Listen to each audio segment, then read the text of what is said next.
If there's nothing else, I believe we have some business to attend to. Of course. Welcome to MsMojo, and today we're looking at how the late Queen Elizabeth II, Britain's longest reigning monarch, has been depicted in films and TV throughout the years. Mr. Hitler? It's me, Lilibet. I'm coming out. The 70s. Elizabeth ascended to the throne in 1952, at the young age of 25. Her first fictional portrayal came in 1971, played by Stephen Walden in Trisha's Wedding. I have the great honour and privilege of standing before the Queen of England, Queen Elizabeth II. You should be kneeling. This was an underground satirical short comedy film, spoofing the wedding of Nixon's daughter, Trisha. It was created by The Coquettes, a drag performance group. She would only be featured in 2 other movies this decade, which were From Hong Kong with Love and Queen Kong. Huguette Funfrock took on the role in the first movie, and Jeannette Charles in the second. Fascinatingly, both of these actresses made a career out of playing the Queen later down the line. The first was a French comedy film parodying James Bond. The central plot revolves around the Queen being kidnapped by a wealthy American. James Bond has been shot, and French comedians Les Charlots, or the Crazy Boys, have to save the day. Queen Kong is a similarly silly movie, being a parody of King Kong, except with the sexes reversed, and set in London. I hope Your Majesty enjoyed the opening today. We were most certainly not amused. Jeannette Charles also took the role in various TV comedies. These included Loriot's Telekabinett, a German TV movie, Eric Idle's Rutland Weekend Television, Saturday Night Live in 1977, and finally Q5, where she appeared more than 6 times. I can go on and on and on, but it's such a lifetime to remember. But the highlights are so many. The 80s. Depiction of the Queen skyrocketed during the 80s, with most of them being comedies, reflecting her growing prominence as a global figure. Marvellous. Christmas. Wonderful. The 2 most noteworthy comedy appearances were National Lampoon's European Vacation and The Naked Gun from Files of Police Squad. It's disgusting the way they splash this stuff all over the newspapers. What is journalism coming to? You're laying on top of the Queen with her legs wrapped around you, and they call that news. Jeannette Charles, now solidified as cinema's go-to Queen impersonator, played the role in both. These marked the first major Hollywood portrayals. They wouldn't be the last. Spitting Image, a British satire show, also had numerous Queen sketches representing her with their iconic nightmarish style of puppets. God save our gracious me, Lord, save our noble me, oh God save me. Maybe her most famous feature was in The BFG, an animated adaptation of Roald Dahl's famous novel. Here, she generously offers the orphaned characters a home in Buckingham Palace and goes on to give the BFG his very own castle. It's a very great honour you is doing me. But I must be tootling off now. You're not going. You're not going? I has my work to do, you see, Majesty. 1982 saw the first more serious adaptation when Margaret Tyzack played the role in Charles and Diana, a royal love story. This was a love story about the early romance between Diana and Charles, and eventually their wedding. It hasn't aged well since we now know it was quite a toxic relationship. Matchmaking? It's becoming quite an obsession, isn't it? The national pastime. Why not us? The 90s. Less than a handful of movies would feature Her Majesty in the 90s, with a decrease in comedy portrayals. What did you do today? I had a fitting, and I did some reading, and I perfected my wave. Oh, show me, my dear. Very good. Diana, Her True Story was released on TV in 93. It was a 3-hour-long biopic which sought to tell Diana's true story, made when she was struggling with her marriage to Charles. I don't know how she'll cope with a state banquet if she can't get through a family dinner. I'm sure she'll be fine. She just toys with her food. She must learn to maintain her composure in public.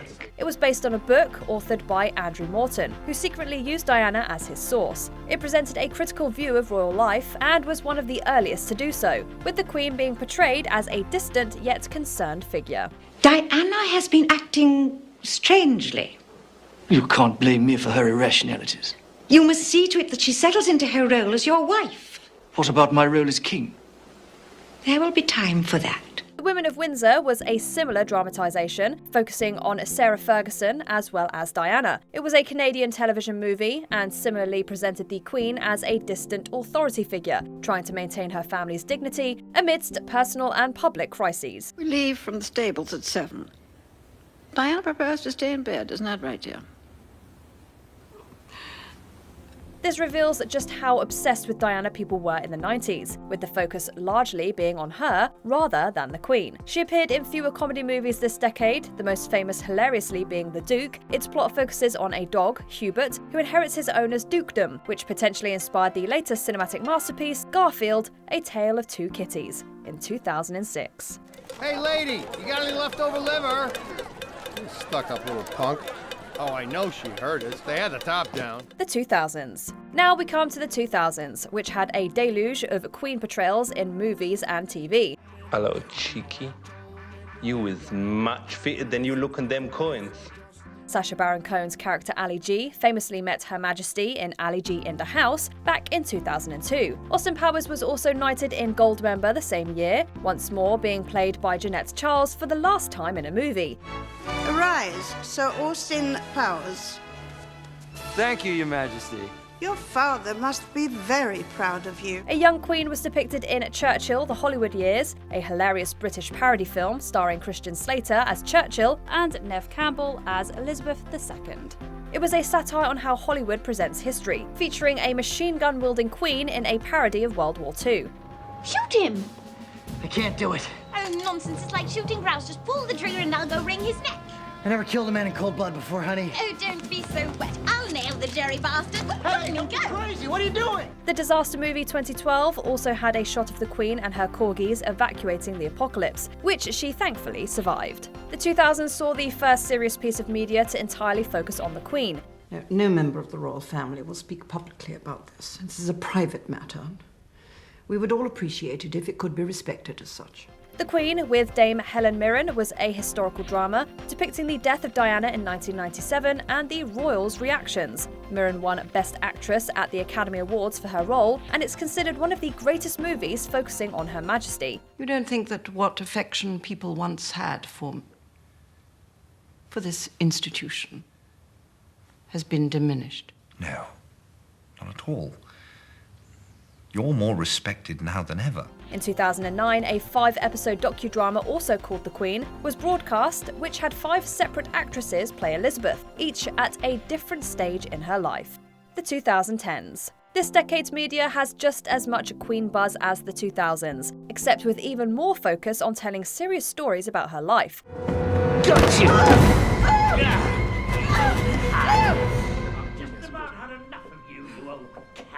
Comedic depictions were still common amidst all of this. For example, Rowan Atkinson puts the Queen in a headlock and smashes her on the head in Johnny English Reborn. She also battles a minion in Minions. A live-action version of the BFG came out in 2016, which featured the Queen being incredibly generous towards the central characters once again.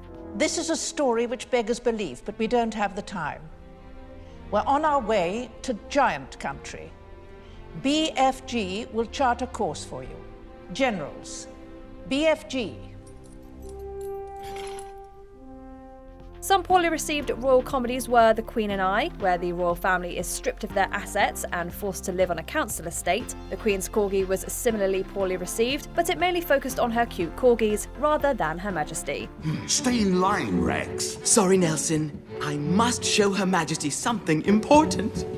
Whoa! Watch your step, Philip. Oh, Rexy! What a fluffy tummy. The King's Speech was the decade's first portrayal and featured the youngest queen in cinema. It centred on her father, George VI, so she would have only been about 13 years old here. Cut. Your Majesty. Though her role is minimal, it's certainly worth a watch, winning the Academy Award for Best Picture. Last but not least, there was The Crown, a monumental series focusing on Elizabeth's entire reign. What's wrong with my name? Nothing.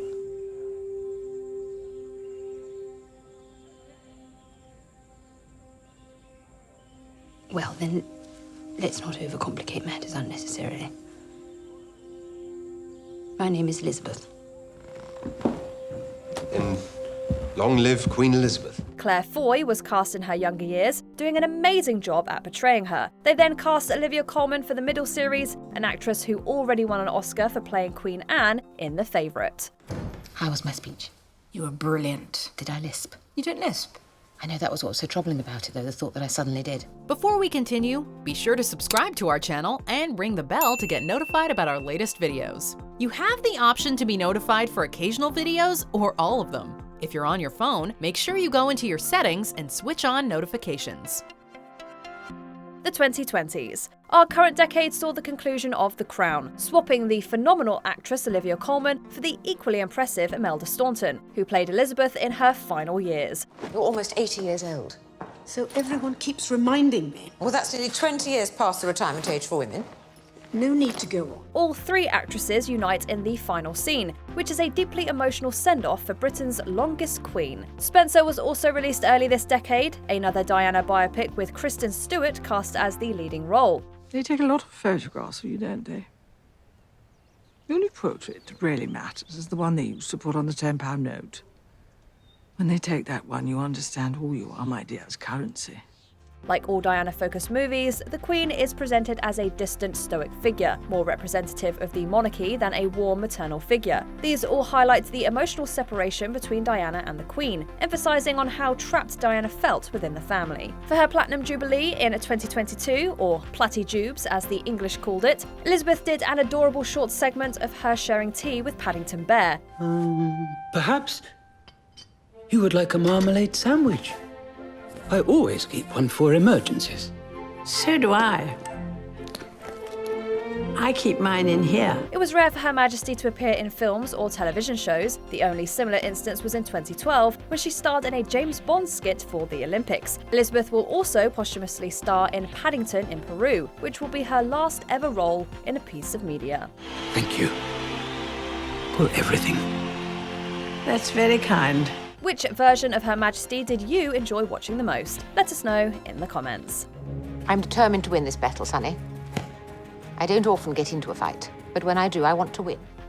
Check out this other recent clip from MsMojo, and be sure to subscribe and ring the bell to be notified about our latest videos.